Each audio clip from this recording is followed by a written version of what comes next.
Europe 1, les pieds dans le plat. L'histoire vraie ou pas de Pierre Bellemare. Argent liquide ou jackpot dans les canalisations?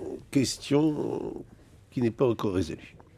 Appelé pour un problème d'inondation dans un appartement à Aunay-le-Château dans l'Aveyron, une équipe de Veolia Eau Environnement n'en croit pas ses yeux quand elle découvre la cause du sinistre. Un ballon constitué de centaines de billets de 50 € bouche une des canalisations. Après avoir introduit une buse à haute pression dans la tuyauterie, les plombiers comptent les coupures ainsi extraites, 100, 200, 300, 400, 1200. Le compte est bon. Il y en a tout de même pour 60 000 €. Une belle prise en liquide. Interrogés, les occupants de l'appartement inondé n'ont aucune idée de la provenance de cette somme. Les policiers sont alors appelés sur place pour résoudre le mystère. C'est une vieille dame habitant l'immeuble qui va leur apporter un début d'explication. Depuis quelques jours, la femme n'arrive plus à remettre la main sur ses économies. Pourtant, chez elle, les policiers ne constatent aucune trace d'effraction. Penaude, la vieille dame leur avoue « Je crois que mon fils qui vit avec moi a fait une bêtise. » Le garçon, décrit comme psychologiquement fragile, avait la propreté comme obsession.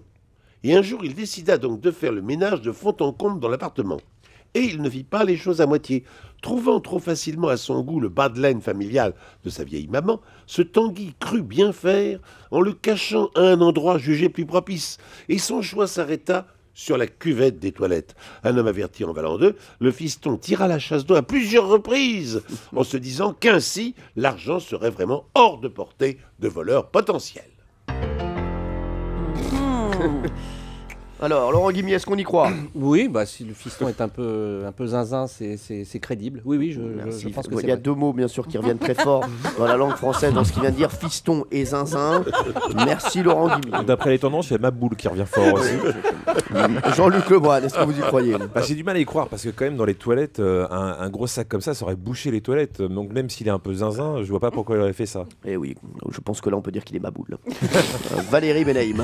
Oh, j'ai envie d'y croire parce que ça partait d'un bon sentiment et ce garçon peut-être pas forcément au fait de tout ce qu'on doit faire. Enfin, d'un bon voilà. sentiment, tu regardes ce qu'il y a dans le sac avant de le jeter. Non, mais il a voulu le protéger savait. sa maman Oui.